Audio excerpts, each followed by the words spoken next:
Hey guys, it's Matthew Lamran. Let me check my Instagram real quick. Let's make sure we're firing all cylinders here. Let's see what we got going on. It's not working. We'll figure it out. Okay, that's really disappointing. Let's check our other channel, YouTube. Let's see if we can pull that up. Why don't you go ahead and start talking? I want. Let's see.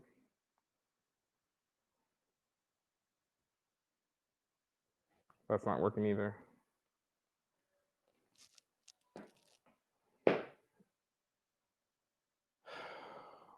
We'll figure it out. Hey guys, it's Matthew Lamran with Dogology University. I can't do this. This is so frustrating. Hi guys, it's Matthew Lamran with Dogology University. We help educate and empower dog owners to create enriched, fulfilling partnerships with their dogs. I thought we were going to be going live on Instagram. I thought we were going to be going live on YouTube, but Facebook, you get me again, all to yourself. Do we have any chats? Do we have any? Yeah, we have 3 people. Nice. So if you're catching us live, I'm sorry for the technical difficulties, but go ahead and drop that dog emoji in the comments below. If you're catching us on replay, drop that number 7. We're going to be talking about Zak George. He's just absolutely crushing it on YouTube. How many followers does he have, Ash? Let's get that number pulled up because he is absolutely crushing it. He went 2.88 million subscribers. He's got 2.88 million subscribers, which is pretty big deal in the dog world. I mean, he's got to be super creative, super valuable information, and super relatable. He does an absolutely fantastic job of what do we got? What's that? We have dog emoji Okay. from Mandy, dog emoji from Jordan. Nice, Jordan. Oh my gosh, we need to connect as soon as we get done with this live. Do you have your puppy yet? Yes. That's my question. I was going to bring up the puppy, but not on the live. But when we connect after this live, we'll give her a call. He's absolutely crushing it. He went toe to toe with Cesar Millan. If you caught our video yesterday, there are things that we don't agree with Cesar Millan, but there are things that we could take away and still learn from his practices. But Zak George went toe to toe with him and called him out. And his whole spiel is the dog training revolution that goes counterproductive to the alpha pack mentality. And instead of just always combating your dog, he talks about being a family member. You can't create trust in a relationship without actually teaching, and that is an absolutely beautiful thing to preach.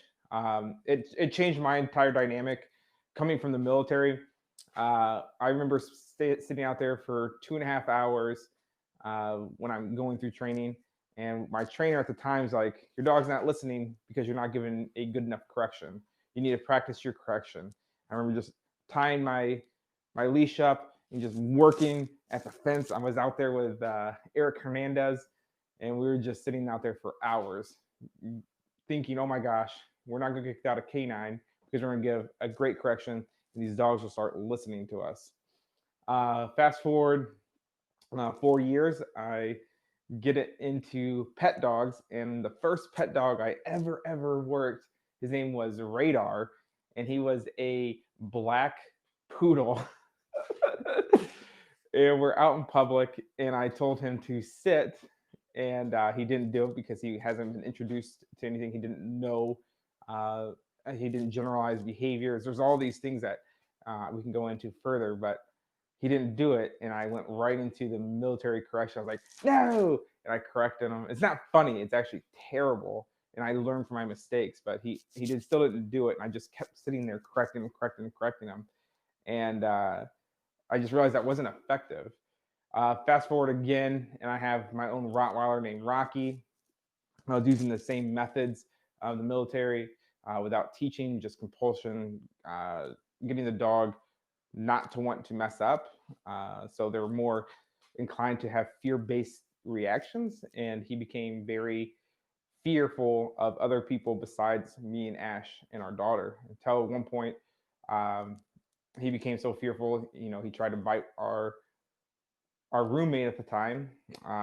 He then thought that was an acceptable behavior, and he tried to lash out at our daughter. And it was all my fault that I put this type of pressure on the dog without ever actually teaching what the expectations are. Uh, so we actually had to put him down. The next person, fast forward after that, I got another dog. And instead of using choke chains and pinch collars, I used an e-collar, and I went with an e-collar on a little Dutch Shepherd. He was probably 3 months old, maybe. Yeah, he had to be like 8 to 10 weeks, and I threw an e-collar on him. What happened there was he became so dependent on the e-collar that no other command actually resonated with him. So I had to get rid of him too because he just became too much to handle. We couldn't always have the e-collar on. We didn't always have the remote. The collar could be dead or not connecting correctly. And we still had our daughter at the time who was, what, two? Yeah.